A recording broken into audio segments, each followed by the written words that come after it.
Consider, if you will, a single letter, one character, one keystroke, an event so small it occupies less space than a grain of rice on a smartphone screen. And yet tonight, this tiny digital artifact will trigger frustration, misunderstanding, defensiveness, and emotional distance between two people who care deeply about one another. Welcome once again to the Relationship Zone. Tonight we meet Emily and Jason, two intelligent adults, two caring partners, two people who have survived mortgages, family gatherings, internet outages, and the annual mystery of where all the missing socks go. In other words, experienced professionals in the art of modern relationships. And like millions of couples every day, they exchange a simple text message. Emily writes, "Did you get home okay?" A question asked countless times across the world. A small gesture, a simple expression of care, a digital equivalent of checking to see whether someone made it safely through the day. Moments later, Jason replies, K. One letter, one period, one mystery. At first glance, there appears to be no problem. After all, the question was answered. He arrived home, communication complete, case closed. Except that is not what happened. Because relationships rarely operate on information alone. If they did, weather reports would be considered romantic. No, human beings communicate something far more complicated, meaning. And meaning has a habit of hiding in places dictionaries cannot find. Observe carefully. This is the moment our mystery begins. Not because of what was said, but because of what was imagined. Emily sees K and instantly begins filling in the blanks. Was he annoyed, upset, distant, angry? Did I do something wrong? Notice something important.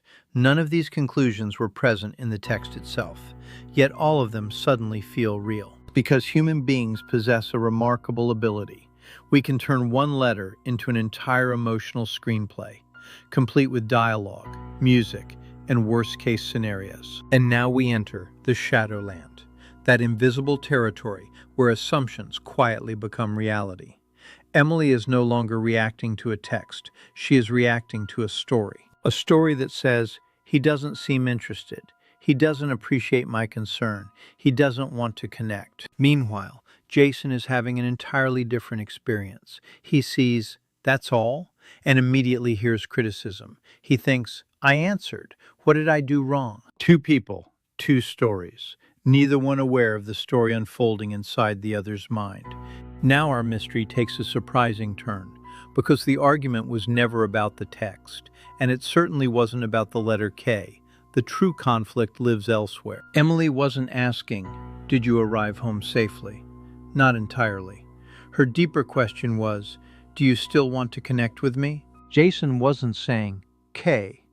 Not entirely. His deeper message was, I'm exhausted. I'm distracted. My battery is almost as dead as my phone. The tragedy is not what either person said. The tragedy is what each person imagined the other meant. This phenomenon appears in therapy offices every day. A text becomes a symbol becomes a story, and the story becomes a conflict. Psychologists call this mind reading, the assumption that we know what another person intended. Unfortunately, the human brain is remarkably creative, particularly when feeling insecure. When connection feels uncertain, ambiguity becomes dangerous.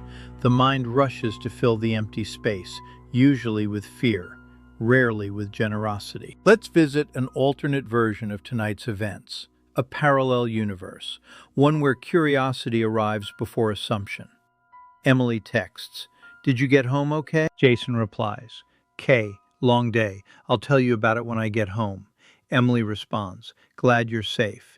And just like that, the mystery evaporates. Not because anyone changed who they were, but because additional context replaced imagination. Somewhere tonight, another couple is having this exact disagreement. Not over dishes, not over money, not over parenting, over punctuation, response time, emoji selection, digital hieroglyphics masquerading as communication. The technology changes, the human need does not. Beneath every misunderstood message lives a familiar question. Are we okay? And beneath that question lives an even deeper one. Do I still matter to you? The healthiest couples eventually learn something important. When a message feels hurtful, pause before assuming intent. Ask, become curious. Replace, what did they mean by that, with, I wonder what was happening for them. That single shift can rescue conversations before they become conflicts, and conflicts before they become wounds. The text message was eventually forgotten. The phones were charged. The evening moved forward. Life continued as it always does. But tonight's lesson remains. A single letter nearly became evidence of rejection, not because rejection occurred, but because uncertainty invited imagination to take the wheel, and imagination, left unsupervised, can be a dangerous relationship counselor. Because the greatest misunderstandings are rarely born from what was said. They emerge from the meaning we assign to what was left unsaid. And so our journey ends with a single letter, small enough to fit on a screen, yet powerful enough to reveal one of the oldest mysteries in human connection, the longing to know that we still matter. You've just visited To the Relationship Zone. Fade to black.